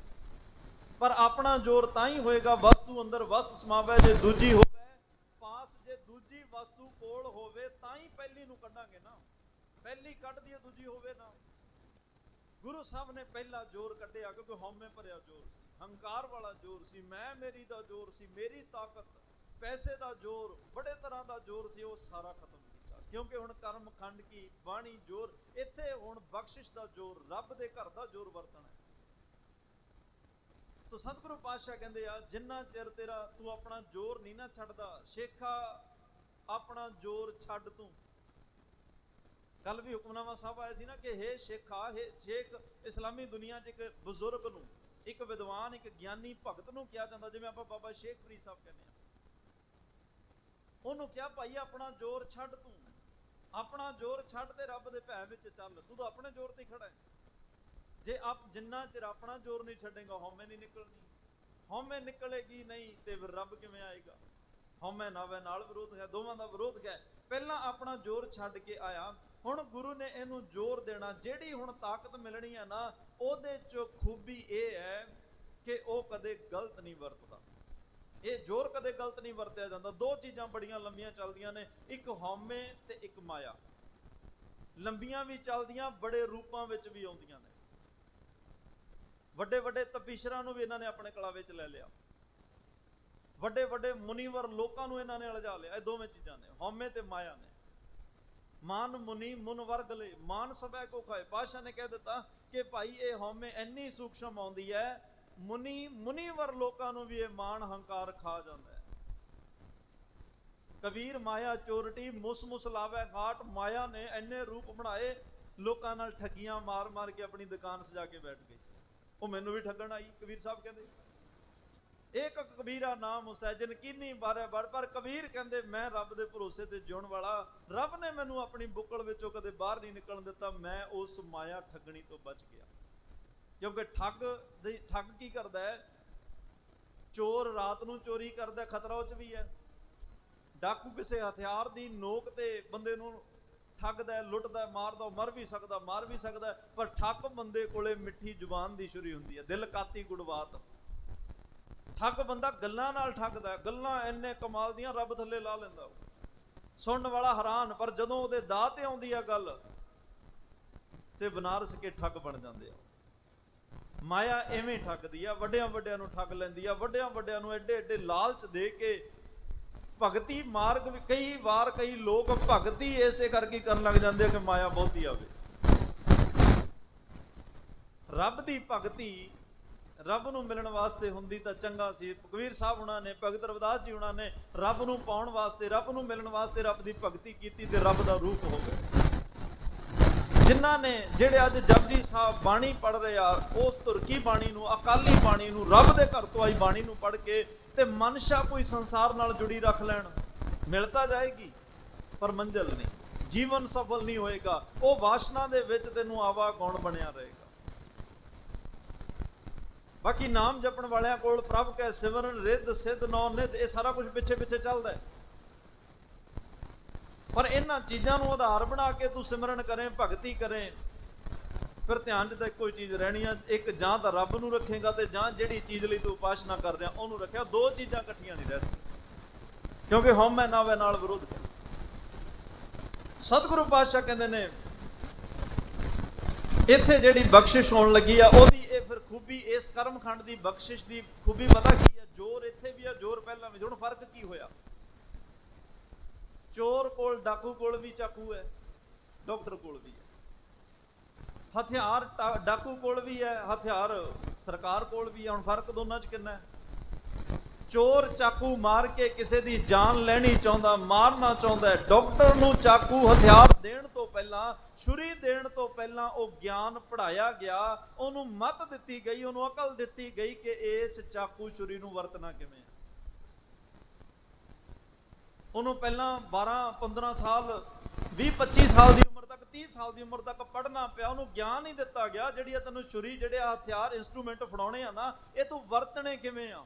ਉਹੀ ਉਦਾਂ ਦੇ ਹੀ ਹਥਿਆਰ ਚੋਰ ਕੋਲ ਨੇ, ਡਾਕੂ ਕੋਲ ਨੇ। ਉਹ ਕਿਸੇ ਦੀ ਜਾਨ ਦਾ ਦੁਸ਼ਮਣ ਹੈ, ਡਾਕਟਰ ਚਲਾ ਰਿਹਾ ਕਿਸੇ ਦੀ ਜਾਨ ਬਚਾਉਣ ਵਾਸਤੇ। ਆ ਰੱਬ ਦਾ ਜ਼ੋਰ ਆ ਕੰਮ ਕਰਦਾ। ਡਾਕੂ ਕੋਲ ਹਥਿਆਰ, ਉਹ ਕਿਸੇ ਦੇ ਵੀ ਕੰਨ ਤੇ ਪਿਸਤੌਲ ਰੱਖ ਕੇ ਕਹਿੰਦਾ ਜੋ ਕੁਛ ਹੈਗਾ ਰੱਖ ਦੇ, ਜੇ ਨਹੀਂ ਰੱਖਦਾ ਮਾਰ ਵੀ ਦਿੰਦਾ। ਤੇ ਇੱਕ ਹਥਿਆਰ ਸਰਕਾਰ ਕੋਲ ਹੈ, ਸਰਕਾਰ ਦੀ ਪੁਲਿਸ ਕੋਲ ਹੈ, ਸਰਕਾਰ ਦੀ ਫੌਜ ਕੋਲ ਹੈ। ਉਹ ਸਾਡੀ, ਅਸੀਂ ਉਹਨਾਂ ਤੋਂ ਕਦੇ ਡਰਦੇ ਵੀ ਨਹੀਂ। ਉਹ ਦਿਨ ਦਿਹਾੜੇ ਹਥਿਆਰ ਲਈ ਖੜੇ ਆ, ਦਿਨ ਦਿਹਾੜੇ ਉਹਨਾਂ ਕੋਲੇ ਕਿੱਡੇ ਘਾਤਕ ਹਥਿਆਰ ਨੇ, ਮਾਰੂ। ਅਸੀਂ ਕਦੇ ਨਹੀਂ ਡਰਦੇ, ਕਿਉਂਕਿ ਸਾਨੂੰ ਪਤਾ ਵੀ ਇਹ ਹਥਿਆਰ ਦੇਣ ਤੋਂ ਪਹਿਲਾਂ ਉਹਨਾਂ ਨੇ ਇਹਦਾ ਗਿਆਨ ਦਿੱਤਾ ਹੋਇਆ ਹੈ। ਇਹ ਹਥਿਆਰ ਕਿਵੇਂ ਵਰਤਣਾ, ਕਦੋਂ ਵਰਤਣਾ, ਕਿੱਥੇ ਵਰਤਣਾ, ਉਹਦਾ ਸਾਨੂੰ ਨਹੀਂ ਡਰ। ਜਦੋਂ ਆਪਣਾ ਜ਼ੋਰ ਹੁੰਦਾ ਹੈ, ਆਪਣੇ ਜ਼ੋਰ ਨਾਲ ਤਾਂ ਬੰਦਾ ਫਿਰ ਬੜਿਆਂ ਦਾ ਨੁਕਸਾਨ ਕਰਦਾ ਹੈ। ਜਦੋਂ ਰੱਬ ਦਾ ਜ਼ੋਰ ਆ ਜਾਂਦਾ ਹੈ, ਜਦੋਂ ਬਖਸ਼ਿਸ਼ ਦਾ ਜ਼ੋਰ ਆ ਜਾਂਦਾ ਹੈ, ਫਿਰ ਜੇ ਸਤਿਗੁਰ ਸਬਰਾਂ ਦਾ ਭਲਾ ਮਨਾਏਂਦਾ, ਫਿਰ ਰੱਬ ਦੇ ਜ਼ੋਰ ਤੇ ਜਿਉਣ ਵਾਲਾ ਤਾਂ ਇਹੀ ਕਹਿੰਦਾ ਦੋਨੇ ਟਾਈਮ, ਨਾਨਕ ਨਾਮ ਚੜ੍ਹਦੀ ਕਲਾ ਤੇਰੇ ਭਾਣੇ ਸਰਬੱਤ ਦਾ ਭਲਾ। ਇਹ ਰੱਬ ਦੇ ਜ਼ੋਰ ਤੇ ਜਿਉਣ ਵਾਲਿਆਂ ਦੀਆਂ ਗੱਲਾਂ। ਉਹਦਾ ਫਰੀਦਾ ਜੋ ਤੈ ਮਾਰਨ ਮੁਕੀਆਂ ਤਿੰਨਾਂ ਨਾ ਮਾਰੇ ਘੁੰਮ, ਇਹ ਰੱਬ ਦੇ ਜ਼ੋਰ ਤੇ ਜੋ। ਇਹ ਕਰਮਖੰਡ ਦੇ ਲੋਕ ਨੇ ਜਿਹੜੇ ਰੱਬ ਦੇ ਇਸ ਕਰਮਖੰਡ ਦੇ ਵਾਸੀ ਬਣ ਗਏ। ਉਹ ਆਪਣਾ ਜ਼ੋਰ ਨਹੀਂ, ਉਹ ਤਾਂ ਬਸ ਕਹਿ ਰਿਹਾ ਆਪ ਜਵਾਏ ਜਪੈ ਸੋ ਨਾਇ, ਜੋ ਕੁਛ ਕਰ ਰਿਹਾ ਕਰੇ ਕਰਾਵੇ ਆਪੇ ਆਪ, ਮਾਨਸ ਕਹਿ ਕੁਛ ਨਾਹੀ ਆਤ। ਕੁਛ ਵੀ ਸਾਡੇ ਬਸ ਨਹੀਂ, ਪ੍ਰਮਾਤਮਾ ਤੋਂ ਕਰ ਰਹੇ। ਤੋ ਸਤਿਗੁਰੂ ਪਾਤਸ਼ਾਹ ਕਹਿੰਦੇ ਨੇ ਹੁਣ ਜਿਹੜੀ ਤਾਕਤ ਮਿਲੀ ਹੈ, ਕਿਸੇ ਦੇ ਭਲੇ ਦਾ ਕੰਮ ਕਰੋਗੇ ਤਾਂ ਹੀ ਇਹਨੇ ਸਫਲ ਹੋਣਾ ਹੈ। ਤਾਕਤਾਂ ਰੱਬ ਦੇ ਘਰ ਦੀਆਂ ਮਿਲੀਆਂ, ਪਰ ਉਹ ਵਰ ਸ਼ਰਾਬਾਂ ਚ ਉਲਝ ਗਈਆਂ। ਕਿੰਨੇ ਧਾਰਮਿਕ ਲੋਕਾਂ ਨੇ ਦੁਨੀਆ ਨੂੰ ਵਰ ਸ਼ਰਾਬ ਦੇ ਨਾਂ ਤੇ ਡਰਾਇਆ। ਜੋਗੀਆਂ ਕੋਲੇ ਤਾਂ ਹੈ ਹੀ ਇਹ ਸੀ, ਜੋਗੀ ਲੋਕਾਂ ਨੂੰ ਡਰਾਈ ਇਸ ਗੱਲ ਤੇ ਰਹੇ ਸੀ, ਜੇ ਸਾਡੀ ਸੇਵਾ ਕਰੇਗਾ ਤੇ ਵਰ ਦਿਆਂਗੇ, ਜੇ ਨਹੀਂ ਕਰੇਗਾ ਸ਼ਰਾਬ ਦਿਆਂਗੇ। ਸਨਾਤਨ ਮਤ ਵਿੱਚ ਬੜੀਆਂ ਇਦਾਂ ਦੀਆਂ ਕਥਾ ਕਹਾਣੀਆਂ ਮਿਲ ਜਾਣਗੀਆਂ ਜੀ, ਫਲਾਣੇ ਨੇ ਫਲਾਣੇ ਨੂੰ ਸ਼ਰਾਬ, ਤੇ ਚੰਦਰਮਾ ਨੂੰ ਵੀ ਸ਼ਰਾਬ ਮਿਲਿਆ ਹੋਇਆ। ਬੜੀਆਂ ਗੱਲਾਂ ਇਦਾਂ ਦੀਆਂ ਚੱਲਦੀਆਂ ਨੇ, ਪਰ ਗੁਰਮਤ ਅੰਦਰ ਇਹਨਾਂ ਗੱਲਾਂ ਦਾ ਕੋਈ, ਇੱਥੇ ਤਾਂ ਅਰਦਾਸ ਹੈ, ਜੀ ਕੀ ਬਿਰਥਾ ਹੋਏ ਸੋ ਗੁਰ ਪਹਿ ਅਰਦਾਸ ਕਰ। ਇੱਥੇ ਤਾਂ ਲੱਤ ਮਾਰਨ ਵਾਲਿਆਂ ਦਾ ਮੁਕਾਬਲਾ ਮਤ ਨਾਲ ਹੈ, ਸ਼ਰਾਬਾਂ ਨਾਲ ਨਹੀਂ। ਇੱਥੇ ਜੀਵਨ ਕਾਜੀ ਲੱਤ ਮਾਰਦਾ। ਗੁਰੂ ਨਾਨਕ ਸਾਹਿਬ ਕਹਿੰਦੇ ਭਾਈ ਲੱਤ ਕਿਉਂ ਮਾਰਦਾ, ਮੈਂ ਤਾਂ ਗੱਲ ਕਰਨਾ ਆ। ਬਾਬਾ ਅਮਰਦਾਸ ਨੂੰ ਬਾਬਾ ਦਾਤੂ ਲੱਤ ਮਾਰਦਾ, ਮਾਰੇ ਕਹਿੰਦੇ ਲਿਆ ਮੈਂ ਲੱਤ ਘੁੱਟ ਦਿਆਂ, ਮੇਰੇ ਬੁੱਢੇ ਹੱਡਾਂ ਨੂੰ ਵੱਜ ਕੇ ਤਕਲੀਫ ਹੋਈ। ਤੇ ਜੋਗੀਆਂ ਚ ਹੁੰਦਾ ਉਹਨੇ ਕਹਿਣਾ ਸੀ ਜਾ ਤੇਰੀ ਕੁਲ ਖਤਮ ਹੋ ਗਈ, ਤੇਰਾ ਖਾਨਦਾਨ ਨਾਸ਼ ਹੋ ਗਿਆ। ਉਹਨਾਂ ਨੇ ਸ਼ਰਾਬ ਦੇਣੀ, ਕਿਉਂਕਿ ਪ੍ਰਭ ਜੀ ਬਸੈ ਸਾਧਗੀ ਰਸਨਾ। ਰੱਬ ਕਿਸੇ ਲਈ ਬੁਰਾ ਨਹੀਂ ਬੋਲਦਾ, ਰੱਬ ਜੀ ਦੀ ਰਸਨਾ ਤੇ ਬੈਠ ਜਾਏ ਉਹ ਵੀ ਕਿਸੇ ਲਈ ਬੁਰਾ ਨਹੀਂ ਬੋਲਦਾ। ਭਲੇ ਦੇ ਸ਼ਬਦ ਨਿਕਲਦੇ ਆ ਉੱਥੇ, ਪਰਉਪਕਾਰ ਦੇ ਸ਼ਬਦ ਨਿਕਲਦੇ ਆ ਉੱਥੇ, ਕਿਸੇ ਨੂੰ ਕੁਛ ਦੇਣ ਦੇ ਸ਼ਬਦ ਨਿਕਲਦੇ ਆ, ਕਿਸੇ ਦਾ ਬੁਰਾ ਚਿਤਵਣ ਦੇ ਨਹੀਂ। ਹਜ਼ੂਰ ਕਹਿੰਦੇ ਤਾਕਤ ਦੇਵਾਂਗਾ, ਸਿਖਾਵਾਂਗਾ ਵੀ ਕਿ ਇਹ ਤਾਕਤ ਵਰਤਣੀ ਕਿਵੇਂ ਆ। ਜੇ ਪੁਲਿਸ ਵਾਲਿਆਂ ਨੂੰ ਪਹਿਲਾਂ ਤਾਕਤ ਸਿਖਾਈ ਜਾਂਦੀ ਹੈ, ਡਾਕਟਰ ਨੂੰ ਪਹਿਲਾਂ ਗਿਆਨ ਦਿੱਤਾ ਜਾਂਦਾ ਹੈ, ਮੈਂ ਤੈਨੂੰ ਵੀ ਇਹ ਜ਼ੋਰ ਦੇਣ ਤੋਂ ਪਹਿਲਾਂ ਸਿਖਾਵਾਂਗਾ ਵਰਤਣਾ। ਕਿੱਡੀ ਸਤਿਗੁਰਾਂ ਦੀ ਬਖਸ਼ਿਸ਼ ਹੈ। ਇੱਕ ਹੁੰਦਾ ਪਾਲਣਾ, ਇੱਕ ਹੁੰਦਾ ਸੰਭਾਲਣਾ। ਅੱਜ ਜਿੱਥੇ ਹੁਣ ਕਰਮਖੰਡ ਚ ਆ ਗਏ ਨਾ, ਇੱਥੇ ਆਮ ਤੌਰ ਤੇ ਕਈਆਂ ਦੇ ਬੱਚਿਆਂ ਨੂੰ ਕੋਈ ਸੰਭਾਲ ਤਾਂ ਲੈਂਦਾ ਪਾਲਦਾ ਨਹੀਂ। ਰੋਟੀ ਪਾਣੀ ਦੇ ਦਿੱਤੀ ਉਹ ਸੰਭਾਲ ਹੈ, ਬੱਚੇ ਨੂੰ ਨਲਾ ਦਿੱਤਾ, ਕੱਪੜੇ ਧੋਤੇ ਬਦਲਤੇ ਉਹ ਸੰਭਾਲ ਹੈ। ਪਰ ਜਿਹੜੀ ਪ੍ਰਤਪਾਲਣਾ ਮਾਪੇ ਕਰਦੇ ਆ ਉਹ ਦੂਜਾ ਨਹੀਂ ਨਾ ਕਰ ਸਕਦਾ। ਹੁਣ ਕਰਮਖੰਡ ਚ ਆ ਗਏ, ਇੱਥੇ ਰੱਬ ਸਾਨੂੰ ਸੰਭਾਲ ਵੀ ਰਿਹਾ, ਰੱਬ ਸਾਨੂੰ ਪਾਲ ਵੀ। ਕੱਲ ਵੀ ਮੈਂ ਬੇਨਤੀ ਕਰੀ ਸੀ, ਆਪਣੇ ਸੇਵਕ ਕੀ ਆਪੇ ਰੱਖੈ ਆਪੇ ਨਾਮ, ਸਤਿਗੁਰ ਸਿੱਖ ਕੀ ਕਰੈ ਪ੍ਰਤਪਾਲ। ਆ ਕਰਮਖੰਡ ਚ ਵਸਣ ਵਾਲਿਆਂ ਦੀ ਪ੍ਰਤਪਾਲਨਾ ਵੀ ਕਰ ਰਿਹਾ ਹੈ, ਆਪ ਨਾਮ ਵੀ ਜਪਾ ਰਿਹਾ, ਉਹਨਾਂ ਦੀ ਇੱਜ਼ਤ ਪੱਤ ਵੀ ਉਹ ਆਪ ਰੱਖ ਰਿਹਾ, ਜਿਹੜੇ ਕਰਮਖੰਡ ਤੱਕ ਪਹੁੰਚ ਗਏ। ਤੋ ਸਤਿਗੁਰੂ ਦੇ ਇਹ ਬਚਨ ਨੇ ਅੱਜ ਕਰਮਖੰਡ ਕੀ ਬਾਣੀ ਜੋਰ। ਕਰਮ ਦੀ ਦੇ ਜਿਹੜੇ ਅਰਥ ਉਹ ਬਖਸ਼ਿਸ਼ ਨੇ, ਪਰ ਕਈਆਂ ਨੇ ਕਰਮ ਦੇ ਅਰਥ ਕਈ ਜਗ੍ਹਾ ਕੰਮ ਵੀ ਆਉਂਦੇ ਆ।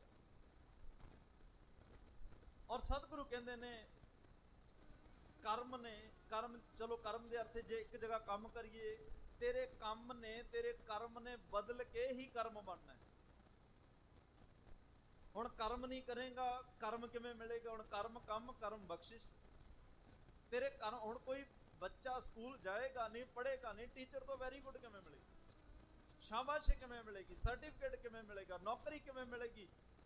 ਉਹਨੂੰ ਕਰਮ ਕਰਨਾ ਪਏਗਾ। ਕਰਮ ਕਰਦੇ ਕਰਦੇ ਕਰਮ ਵਿੱਚੋਂ ਕਰਮ ਬਖਸ਼ਿਸ਼ ਮਿਲੇਗੀ। ਬਾਬਾ ਅਮਰਦਾਸ ਸਾਹਿਬ ਨੇ 12 ਸਾਲ ਕਰਮ ਕੀਤਾ, ਕਰਮ ਚੋਂ ਬਖਸ਼ਿਸ਼ ਮਿਲੀ। ਬਾਬਾ ਜੇਠਾ ਜੀ ਨੇ ਕੀ 22 ਸਾਲ ਕਰਮ ਕੀਤਾ, ਕਰਮ ਚੋਂ ਬਖਸ਼ਿਸ਼ ਮਿਲੀ। ਹਾਂ, ਤੇਰਾ ਕਰਮ ਵੀ ਗੁਰੂ ਅਨੁਸਾਰ ਹੋਣਾ ਚਾਹੀਦਾ।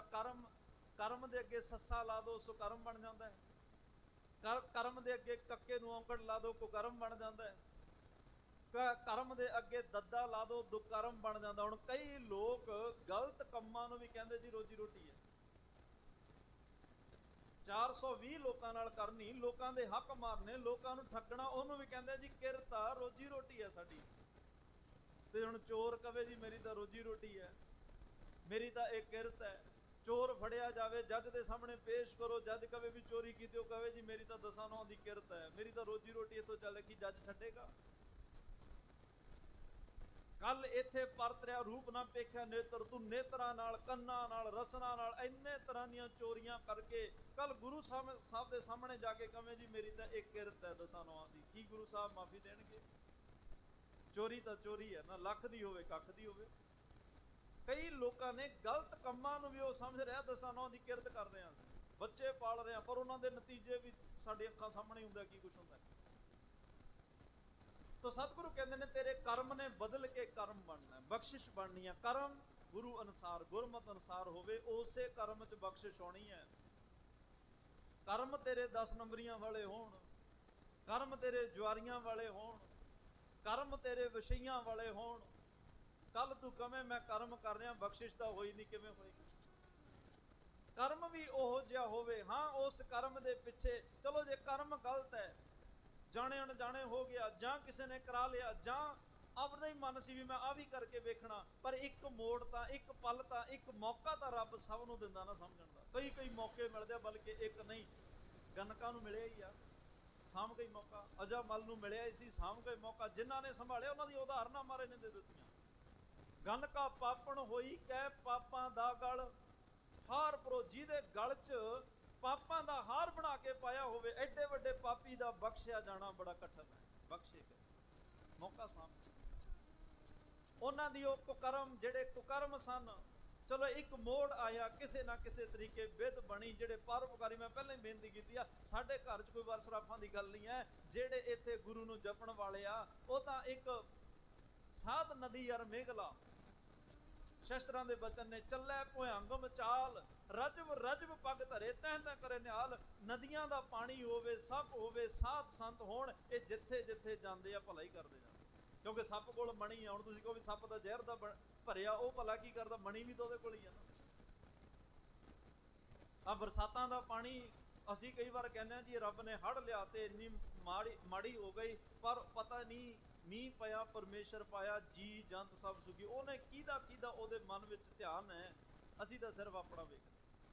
ਇਹ ਤਾਂ ਉਹ ਵੇਖਦਾ ਨਾ, ਉਹਨੇ ਸਾਰਿਆਂ ਦੀ ਪ੍ਰਤਪਾਲਣਾ ਕਰਨੀ ਹੈ, ਕਿਉਂਕਿ ਮਾਲਕ ਹੈ ਸਾਡਾ। ਮਾਪਿਆਂ ਨੂੰ ਸਾਰੇ ਬੱਚੇ ਇੱਕੋ ਜਿਹੇ ਹੁੰਦੇ ਆ, 84 ਲੱਖ ਜੂਨ ਉਸ ਰੱਬ ਦੀ ਔਲਾਦ ਹੈ, ਉਹਨੇ ਸਾਰਿਆਂ ਦਾ ਖਿਆਲ ਰੱਖਣਾ ਹੈ। ਤਾਂ ਸਤਿਗੁਰੂ ਪਾਤਸ਼ਾਹ ਕਹਿੰਦੇ ਨੇ, ਕਰਮ ਜਿਹੜਾ ਤੇਰਾ ਹੈ, ਨੀਅਤ ਨੇਕ ਸਾਫ਼ ਨੀਅਤ ਨਾਲ ਕਰੇ, ਉਹ ਪ੍ਰਵਾਨ ਹੈ। ਕੰਮ ਕਰੇ ਸੀਸ ਨਵਾਇਆ ਕਿਆ ਥੀਆ, ਜੇ ਹਿਰਦੈ ਕਸੁੱਧੇ ਜਾਏ, ਮੱਥਾ ਵੀ ਟੇਕੇ ਪਰ ਮਨ 'ਚ ਖੋਟ ਹੋਵੇ। ਤੇਰੇ ਮਨ ਦੇ ਵਿੱਚ ਸਤਿਗੁਰੂ ਪਾਤਸ਼ਾਹ ਕਹਿੰਦੇ ਖੋਟਾਪਣ, ਤੇ ਉਹ ਸੀਸ ਨਵਾਇਆ ਪ੍ਰਵਾਨ ਨਹੀਂ, ਕਿਉਂਕਿ ਨੀਅਤ ਸਾਫ਼ ਨਹੀਂ, ਉਹ ਤੇਰਾ ਚੰਗਾ ਕਰਮ ਕੀਤਾ ਵੀ ਵਿਅਰਥ ਚਲਿਆ ਗਿਆ। ਤਾਂ ਕਬੀਰ ਸਾਹਿਬ ਨੇ ਕਿਹਾ, ਕਬੀਰ ਜੇ ਦਿਲ ਸਾਬਤ ਨਹੀਂ, ਕਾਂ ਕੋ ਕਹਾ ਖੁਦਾਏ, ਜਿਹਦਾ ਦਿਲ ਸਾਬਤ, ਮਤਲਬ ਦਿਲ ਸਾਫ਼ ਨਹੀਂ ਹੈ, ਉਹ ਬਾਹਰੋਂ ਤਸਵੀਆਂ ਫੇਰੇ, ਮਾਲਾ ਫੇਰੇ, ਹੱਜ ਕਰੇ, ਮੱਕੇ ਜਾਵੇ, ਰੋਜ਼ੇ ਰੱਖੇ, ਨਮਾਜ਼ਾਂ ਪੜ੍ਹੇ, ਕਿਸ ਕੰਮ? ਇਹ ਇਕੱਲੀ ਉਹ ਤਾਂ ਸਿਰਫ ਉਦਾਹਰਨ ਹੈ, ਇਹ ਗੱਲ ਸਾਰਿਆਂ ਦੀ ਢੁਕਦੀ ਹੈ। ਅਸੀਂ ਵੀ ਧਰਮ ਦੇ ਕਰਮ ਜਿੰਨੇ ਮਰਜ਼ੀ ਕਰੀ ਜਾਈਏ, ਬਾਣੀ ਪੜ੍ਹੀਏ, ਗੁਰੂ ਘਰ ਆਈਏ, ਨਿਤਨੇਮ ਕਰੀਏ, ਸੇਵਾ ਕਰੀਏ, ਸਿਮਰਨ ਕਰੀਏ, ਸਤਸੰਗ ਵਿੱਚ ਵੀ ਜਾਈਏ, ਪਰ ਦਿਲ 'ਚ ਖੋਟ ਹੋਵੇ, ਪ੍ਰਵਾਨ ਆਪਾਂ ਵੀ ਨਹੀਂ, ਗੱਲ ਸਾਡੀ ਵੀ ਨਹੀਂ ਬਣਨੀ। ਜੇ ਕੋਈ ਧਰਮ ਦਾ ਕੰਮ ਕਰਨਾ, ਸਾਫ਼ ਨੀਅਤ ਨਾਲ ਕਰਨਾ ਹੈ, ਸਾਫ਼ ਦਿਲ ਨਾਲ ਕਰਨਾ, ਸਤਿਗੁਰੂ ਕਹਿੰਦੇ ਉਹ ਉਸੇ ਕਰਮ ਨੇ ਬਖਸ਼ਿਸ਼ ਬਣਨਾ। ਉਸ ਕੀਤੇ ਕਰਮ ਨੇ ਕਰਮਖੰਡ ਵਿੱਚ ਤੈਨੂੰ ਲੈ ਕੇ ਜਾਣਾ, ਬਖਸ਼ਿਸ਼ ਦੇ ਘਰ ਵਿੱਚ ਲੈ ਕੇ ਦੇਣਾ। ਉਸ ਦਿਨ ਬਖਸ਼ਿਸ਼ ਵਰਤਣੀ ਹੈ ਜਿਸ ਦਿਨ ਕੰਮ ਵੀ ਚੰਗਾ ਤੇ ਤੇਰੀ ਨੀਅਤ ਵੀ ਸਾਫ਼ ਹੋਏਗੀ, ਨੀਅਤ ਪਰਉਪਕਾਰੀ ਹੋਏਗੀ, ਨੀਅਤ ਕੋਈ ਸਵਾਰਥੀ ਨਹੀਂ ਹੋਏਗੀ। ਉਸ ਦਿਨ ਤੇਰੀ ਜ਼ਿੰਦਗੀ 'ਚ ਕਰਮਖੰਡ ਬਣ ਜਾਣਾ ਹੈ। ਸਤਿਗੁਰੂ ਪਾਤਸ਼ਾਹ ਕਹਿੰਦੇ ਆ, ਤੋ ਇਸ ਤਰੀਕੇ ਨਾਲ ਭਾਈ ਜਿਹੜਾ ਕੰਮ ਗਏ, ਇਹ ਤੈਨੂੰ ਕਰਮਖੰਡ ਨੇ ਚੰਗੀ ਮਨਸ਼ਾ ਦੇ ਨਾਲ। ਔਰ ਚੰਗੀ ਮਨਸ਼ਾ ਵੀ ਤਾਂ ਬਣਨੀ ਆ ਜੇ ਸੁਰਤ ਘੜੀ ਹੋਏਗੀ। ਚੰਗੀ ਮਨਸ਼ਾ ਤਾਂ ਬਣਨੀ ਆ ਜੇ ਸੁਰਤ ਮਤ ਘੜੀ ਹੋਏਗੀ, ਮਨ ਘੜਿਆ ਹੋਏਗਾ, ਬੁੱਧ ਤਾਂ ਹੀ ਤਾਂ ਮਹਾਰਾਜ ਨੇ ਸ਼ਰਮਖੰਡ ਚੋਂ ਘਾੜਤ ਘੜ ਕੇ, ਕਿਉਂਕਿ ਮਨਸ਼ਾ ਸਾਫ਼ ਹੋ ਜਾਏ, ਉੱਥੇ ਆ ਕੇ ਪੂਰੀ ਤਰ੍ਹਾਂ ਬਰੀਕੀ 'ਚ ਘਾੜਤ ਘੜ ਦਿੱਤੀ, ਕਿਉਂਕਿ ਇਸ ਤੋਂ ਬਾਅਦ ਤੂੰ ਕਰਮਖੰਡ ਜਾਣਾ ਹੈ।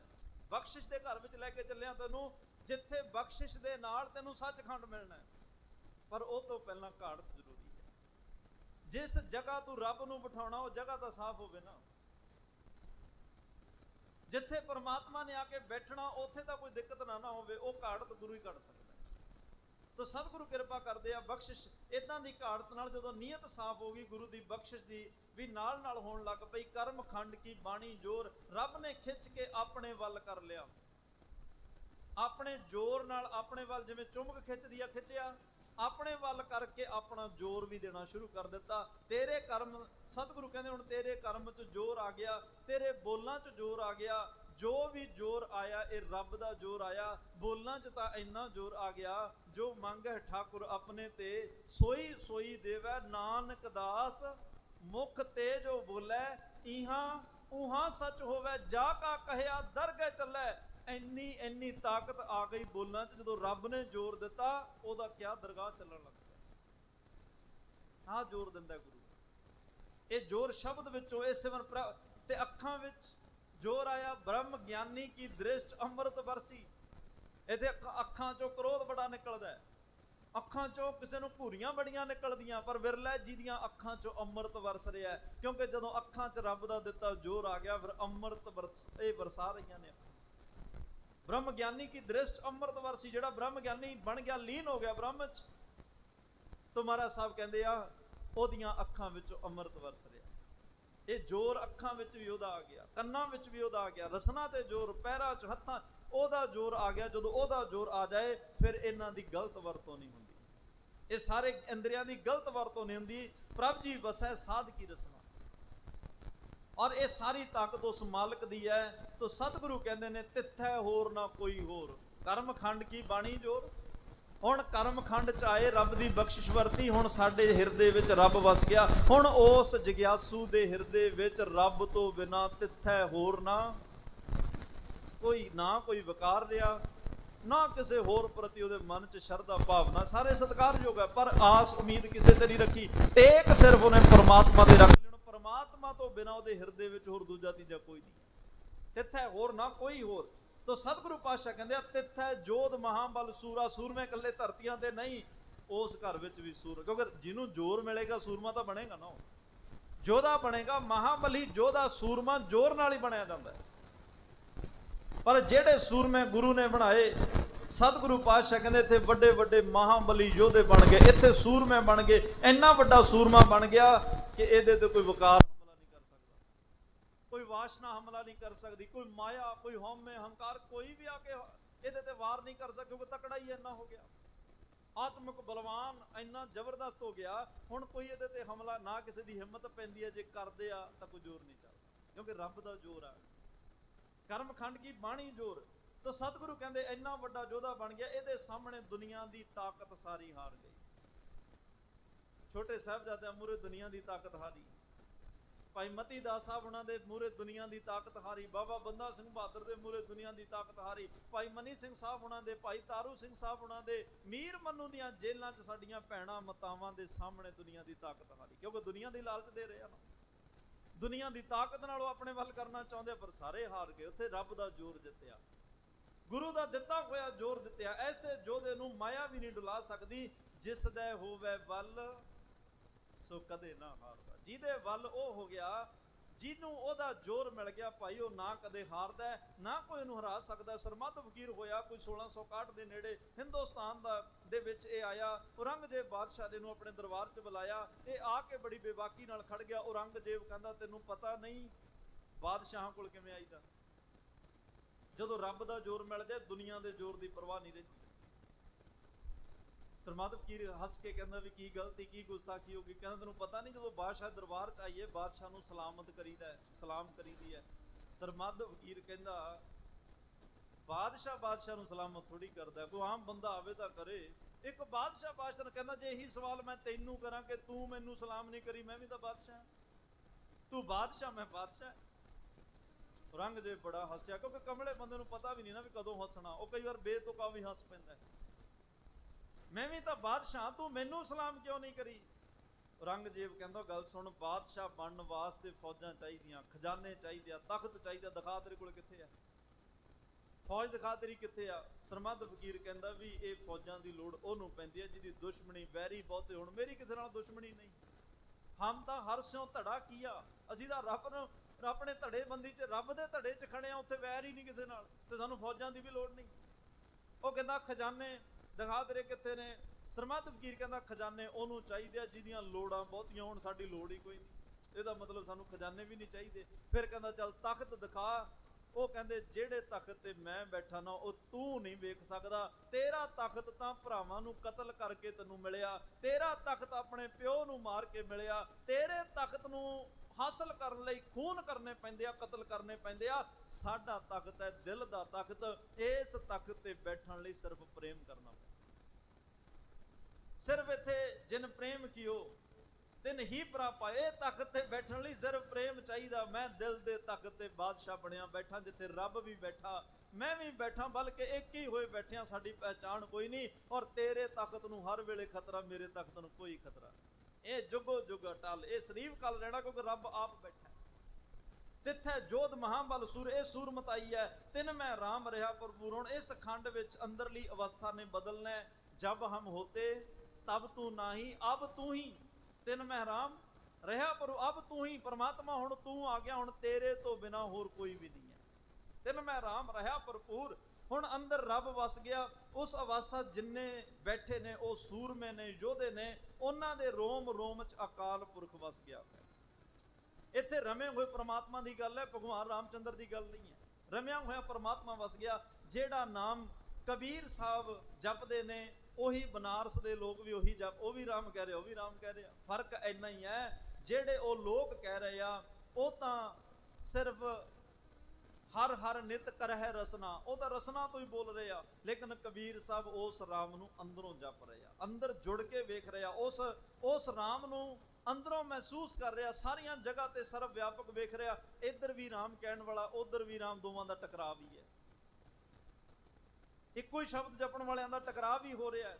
ਤੋ ਕਬੀਰ ਸਾਹਿਬ ਅਸਲ ਵਿੱਚ ਰਾਮ ਕਹਿਣ ਵਿੱਚ ਭੇਦ ਗਿਆ। ਕਹਿੰਦੇ ਸਾਡੇ ਤੇ ਉਹਨਾਂ ਵਿੱਚ ਭੇਦ ਇੰਨਾ ਹੀ ਆ, ਰਾਮ ਉਹ ਵੀ ਕਹਿ ਰਿਹਾ, ਮੈਂ ਵੀ ਕਹਿ ਰਿਹਾ, ਪਰ ਭੇਦ ਕੀ ਹੈ ਕਿ ਲਿਖਣ ਚ ਅੰਤਰ ਨਹੀਂ ਕੋਈ। ਰਾਮ ਉਹ ਵੀ ਉਵੇਂ ਲਿਖਿਆ ਜਾਣਾ, ਮੇਰੇ ਵਾਲਾ ਵੀ ਉਵੇਂ ਲਿਖਿਆ, ਪਰ ਕਹਿਣ ਚ ਫਰਕ ਹੈ। ਕਬੀਰ ਰਾਮ ਕਹਿਣ ਮੈਂ ਭੇਦ ਹੈ, ਤਉ ਮੈਂ ਏਕ ਵਿਚਾਰ, ਸੋਈ ਰਾਮ ਸਭੈ ਕਹੈ, ਕੋਈ ਸੋਈ ਕੌਤਕਹਾਰ। ਕਹਿੰਦੇ ਮੈਂ ਤਾਂ ਉਸ ਰਾਮ ਨੂੰ ਜਪਦਾ ਜਿਹੜਾ ਸਮੇਂ ਤੋਂ ਪਹਿਲਾਂ, ਆਦ ਕਾਲ ਤੋਂ, ਜਿਹੜਾ ਸਰਬ ਜਗ੍ਹਾ ਵਿਆਪਕ ਸਾਰੀਆਂ ਚੀਜ਼ਾਂ ਬਣਾਉਣ ਵਾਲਾ, ਤੇ ਇਹ ਰਾਮ ਉਹਨੂੰ ਜਪ ਰਿਹਾ ਜਿਹੜੇ ਭਗਵਾਨ ਰਾਮਚੰਦਰ। ਇੰਨਾ ਹੀ ਫਰਕ ਹੈ। ਮੈਂ ਰਮੇ ਕੋਈ ਨੂੰ ਜਪ ਰਿਹਾ, ਇਹ ਭਗਵਾਨ ਰਾਮਚੰਦਰ ਨੂੰ ਜਪ ਰਿਹਾ। ਤਿੱਥੈ ਸੀਤੋ ਸੀਤਾ ਮਹਿਮਾ ਮਾਏ। ਇਸ ਅਵਸਥਾ ਚ ਆ ਕੇ ਜਗਿਆਸੂ ਦਾ ਮਨ ਸੀਤਾ ਗਿਆ। ਇੱਥੇ ਸੀਤਾ, ਮਾਤਾ ਸੀਤਾ ਦਾ ਜ਼ਿਕਰ ਨਹੀਂ, ਮਨ ਸੀਤਾ ਗਿਆ ਪਰਮਾਤਮਾ ਦੇ ਨਾਮ ਵਿੱਚ। ਹੁਣ ਸਿਉਣ ਵਾਸਤੇ ਦੋ ਚੀਜ਼ਾਂ ਚਾਹੀਦੀਆਂ ਨੇ, ਇੱਕ ਸੂਈ ਚਾਹੀਦੀ ਹੈ, ਇੱਕ ਧਾਗਾ ਚਾਹੀਦਾ। ਕੱਲੀ ਸੂਈ ਹੋਵੇ ਉਹ ਵੀ ਨਹੀਂ ਕੱਪੜਾ ਸਿਉਂ ਸਕਦਾ। ਕੱਪੜੇ ਨੂੰ ਤੁਸੀਂ ਹੁਣ ਦੋ ਟੋਟੇ ਕੱਪੜੇ ਦੇ ਅਲਮਾਰੀ 'ਚ ਰੱਖ ਦੋ, 10 ਸਾਲ ਪਏ ਰਹਿਣਗੇ, 10 ਸਾਲਾਂ ਬਾਅਦ ਚੱਕਿਓ ਅਲੱਗ-ਅਲੱਗ ਹੀ ਹੋਣਗੇ। ਇਹ ਥੋੜੀ ਵੀ ਇਕੱਠੇ ਰੱਖ ਦੋ ਸੀਤੇ ਜਾਣਗੇ। ਸਿਉਣ ਲਈ ਸੂਈ ਤੇ ਧਾਗਾ ਚਾਹੇ, ਕੱਲਾ ਧਾਗਾ ਵੀ ਨਹੀਂ ਸਿਉਂ ਸਕਦਾ, ਸੂਈ ਵੀ ਨਹੀਂ ਸਿਉਂ ਸਕਦੀ। ਤੋ ਸਤਿਗੁਰੂ ਪਾਤਸ਼ਾਹ ਕਹਿੰਦੇ ਇੱਥੇ ਜਿਹੜੀ ਉਦਾਹਰਨ ਹੈ, ਦੋ ਕੱਪੜਿਆਂ ਨੂੰ ਜੇ ਅਸੀਂ ਜੋੜ ਨਾ ਗਏ, ਤੇ ਸਤਿਗੁਰਾਂ ਨੇ ਸੂਈ ਧਾਗੇ ਦੀ ਉਦਾਹਰਨ ਵੀ ਦਿੱਤੀ ਹੈ। ਸੋਨੇ ਕੀ ਸੂਈ ਰੁਪਏ ਕਾ ਧਾਗਾ, ਨਾਮੇ ਕਾ ਚਿਤ ਹਰ ਸਿਉ ਲਾਗਾ। ਕਹਿੰਦੇ ਨਾਮਦੇਵ ਸਾਹਿਬ ਕਹਿ ਰਹੇ ਆ, ਸਤਿਗੁਰੂ ਪਾਤਸ਼ਾਹ ਮੈਂ ਉਸ ਅਕਾਲ ਪੁਰਖ ਵਾਹਿਗੁਰੂ ਪਰਮਾਤਮਾ ਦੇ ਨਾਮ ਦੀ ਸੂਈ ਲਈ, ਸੋਨੇ ਦਾ ਮਤਲਬ ਇੱਕ ਸ੍ਰੇਸ਼ਟ, ਔਰ ਮੈਂ ਆਪਣੀ ਸੁਰਤ ਦਾ ਉੱਚ ਪਾ ਲਿਆ ਧਾਗਾ। ਹੁਣ ਨਾਮ ਦੀ ਸੂਈ 'ਚ ਧਾਗਾ ਪਾ ਕੇ ਜਦੋਂ ਜਦੋਂ ਅੰਦਰ ਚੱਲਿਆ, ਮੇਰੀ ਟੁੱਟੀ ਹੋਈ ਜਨਮਾਂ ਦੀ ਸੁਰਤ ਰੱਬ ਨਾਲ ਜੁੜਦੀ ਗਈ। ਤੇ ਸੂਈ ਨੂੰ ਤੁਸੀਂ ਵੇਖਿਆ ਨਾ, ਸੂਈ ਆਪ ਨਹੀਂ ਵਿੱਚ ਰਹਿੰਦੀ, ਉਹ ਜੋੜ ਕੇ ਆਪ ਨਿਕਲਦੀ ਜਾਂਦੀ ਆ। ਪਿੱਛੇ ਧਾਗੇ ਨਹੀਂ ਫਿਰ ਹੁਣ ਸੰਭਾਲ ਕੇ ਰੱਖਣਾ, ਪਰ ਧਾਗਾ ਹੋਏਗਾ ਤਾਂ ਜੁੜਨਾ, ਕੱਲੀ ਸੂਈ ਨੇ ਵੀ ਨਹੀਂ ਜੋੜਨਾ। ਤੇ ਜਿਵੇਂ ਐਵੇਂ ਚੱਲਦਾ ਗਿਆ, ਉਵੇਂ ਉਵੇਂ ਸਤਿਗੁਰੂ ਪਾਤਸ਼ਾਹ ਕਹਿੰਦੇ ਨੇ ਇਹ ਸਾਰਾ ਕੁਝ ਅੰਦਰੋਂ ਜੁੜਦਾ ਗਿਆ। ਹੁਣ ਧਾਗੇ ਨਹੀਂ ਸੰਭਾਲ ਕੇ, ਤੁਸੀਂ ਵੇਖੋ ਜੋ ਨੌਵੇਂ ਪਾਤਸ਼ਾਹ ਦੇ ਸ਼ਲੋਕ ਪੜ੍ਹਦੇ ਹੋ ਨਾ, ਜਦੋਂ ਕੱਪੜਾ ਸਿਉਂਤਾ ਗਿਆ ਸੂਈ ਬਾਹਰ ਨਿਕਲ ਗਈ। ਨੌਵੇਂ ਪਾਤਸ਼ਾਹ ਦੇ ਸ਼ਲੋਕਾਂ 'ਚ ਕਹੋ ਨਾਨਕ ਸੁਨ ਰੇ ਮਨਾ, ਨਾਨਕ ਸ਼ਬਦ ਤਕਰੀਬਨ ਆਏਗਾ ਹਰ ਸ਼ਲੋਕ 'ਚ। ਜਦੋਂ 57ਵੇਂ ਸ਼ਲੋਕ ਤੇ ਪਹੁੰਚੇ, 57ਵੇਂ ਸ਼ਲੋਕ ਵਿੱਚ ਹੁਣ ਗੁਰੂ ਨੇ ਆਪਣੇ ਆਪ ਨੂੰ ਬਾਹਰ ਕੱਢ ਲਿਆ। ਸੂਈ ਕੱਪੜਾ ਸਿਉਂਕੇ ਬਾਹਰ ਨਿਕਲਦੀ ਆ ਨਾ, ਗੁਰੂ ਨੇ ਹੁਣ, ਸੂਈ ਕੀ ਸੀ?